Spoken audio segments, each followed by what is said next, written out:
Aquesta és la història de l'amor entre dos pastors gallecs que es veu amenaçat pels capricis dels seus senyors.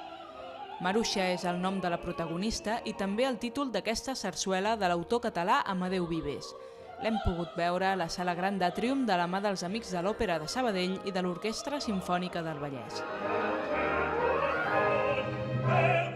Maruixa i Pablo són els dos joves pastors que festegen feliços, però la mestressa d'ella, Rosa, s'encapritxa del noi. La cosa encara es complica més quan l'Antonio, promès i cosí de la Rosa, s'encaterina de la pastora. Enmig de tota aquesta història hi ha un personatge testimoni de tot plegat, Rufo, el capatàs a qui els amos volen fer servir per seduir els pastors. Però finalment serà el mateix Rufo el que aconsegueixi que l'amor entre els joves surti de l'embolic sense patir.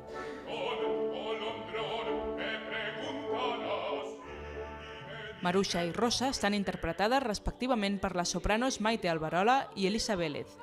Carles Daza és el baríton que interpreta el pastor Pablo i Marc Sala és el tenor que interpreta Antonio. Rufo està interpretat pel baix d'origen colombià Alexis Trejos. Maruixa es va estrenar al Teatro de la Zarzuela de Madrid el maig del 1914 amb un gran èxit de públic. Al setembre del mateix any es va estrenar al Teatre Novedades de Barcelona i 2 anys més tard va arribar a l'escenari del Gran Teatre del Liceu.